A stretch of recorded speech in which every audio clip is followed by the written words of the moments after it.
नमस्कार दोस्तों, आज मैं रिव्यू करने वाला हूँ आरजी प्लेडिस प्रोजेक्ट का, जिसमें आप देखेंगे प्रोजेक्ट की full details, builder track records, कितना लोन है इस प्रोजेक्ट पर,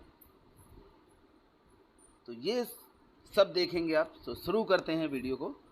तो सबसे पहले प्रोजेक्ट की फुल डिटेल्स की हम बात करते हैं। यह प्रोजेक्ट नोएडा एक्सटेंशन में सेक्टर 1 में एटीएस डेस्टिनियर और एस डिविनो के नेक्स्ट टू साइड ओपन 6.437 एकड़ लैंड पर बन रहा है, जिसमें फेज़ 1 एंड 3 रेजिडेंशियल फेज हैं जो लगभग 4.5 एकड़ में हैं, और उनमें लगभग 6 टावर आने वाले हैं। 3-4 BHK के अपार्टमेंट हैं। टोटल फ्लोर 25 हैं। फेज़ 2 में कमर्शियल है और क्लब है, ये फेज़ 2 में आएगा, जो लगभग 2.79 एकड़ में होगा। प्राइस अप्रॉक्सीमेटली 1.20 से लेकर के लगभग 2 करोड़ तक जाता है। ये शॉप सिर्फ ग्राउंड फ्लोर पर ही आ रही हैं। ये आपने पूरे प्रोजेक्ट की डिटेल देखी है, और ये प्रोजेक्ट एज पर रेरा 2029 में इसका पोजीशन होगा। अब हम दोस्तों आगे बढ़ते हैं, बिल्डर के बारे में बताते हैं। About the developer RG group. RG बोले तो Rajesh Goyal, who start the company Rajesh projects private limited and then turn it into RG group. ये कंपनी 1999 दिसंबर में स्टार्ट की गई, मतलब 26 साल से भी पुरानी ये कंपनी हो चुकी है। पहले कंस्ट्रक्शन के कई प्रोजेक्ट किए, फिर कनॉट प्लेस में कंपनी ने एज ए डेवलपर कई कमर्शियल बिल्डिंग्स बनाई। उसके बाद इन्होंने नोएडा की तरफ अपने कदम बढ़ाए और सेक्टर 120 में आरजी रेजिडेंसी नाम से एक सोसाइटी लॉन्च की, जिसको कि इन्होंने 2020 में लगभग पोजीशन दे दिया। उसके बाद नोएडा एक्सटेंशन में आरजी लग्जरी होम लेकर आए, जो काफ़ी लेट हुआ, और कंपनी ने 2010 में ये प्रोजेक्ट लॉन्च किया था। 2016 में आकर काम बंद कर दिया या हो गया। 2020 में लगभग NCLT ने काम कराना इनसे शुरू किया बिल्डर से, और फिर पोजीशन दिया जा रहा है 2022 से। उसके बाद ये आरजी लग्जरी होम में ही न्यू टावर्स लॉन्च करते हैं। आरजी रेजिडेंसी नोएडा सेक्टर 120 में आरजी मिराज नाम से न्यू टावर्स लॉन्च करते हैं, और 2024 में ही RG Pleiades sector 1 Noida extension में लॉन्च करते हैं।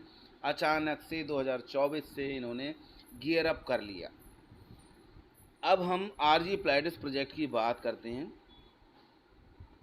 ये लगभग 6.5 एकड़ का प्रोजेक्ट 3 फेज में लॉन्च किया है, बट पोजीशन टाइम लगभग एक ही है। लो डेंसिटी है, मतलब तीनों फेज का एक ही है। वो लो डेंसिटी है, वेल कनेक्टिविटी है, प्रीमियम लोकेशन है, प्राइस भी सही है। माई वन कंस्ट्रक्शन है। नोएडा या एक्सप्रेस वे नोएडा जाना बहुत इजी, एक्सेसिबिलिटी है, बहुत अच्छी है। अब हम बात करते हैं कौन spot of the project. Location बिल्कुल गांव से लगी हुई लोकेशन है। यहाँ पर सेक्टर का एंड हो जाता है। मेट्रो की अगर हम बात करें, मेट्रो की डिस्टेंस ज़्यादा रहेगी जब नोएडा एक्सटेंशन में आ जाएगी तब। अभी तो इसकी डिस्टेंस सबसे कम होगी, मैं ये कहूँ। डिले पोजीशन, इनका पिछला रिकॉर्ड बताता है पोजीशन डिले करते हैं तो ये सोच समझ कर लें। स्कूल्स, पूरे सेक्टर 1 में स्कूल नहीं है अच्छे। स्कूल या तो नोएडा में है, या फिर KP में नॉलेज पार्क 5 जो है नोएडा एक्सटेंशन में, जो नॉलेज पार्क है, या फिर IT सेक्टर है जो नोएडा एक्सटेंशन में, वहाँ पर अच्छे हैं। सेक्टर 1 में नहीं है।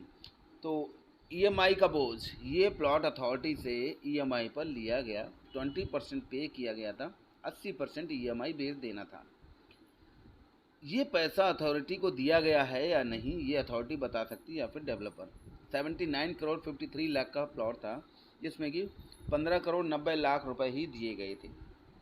Loan on land, RG group ने लैंड मॉर्गेज रख कर लोन फैसिलिटी ली हुई है 170 करोड़ की।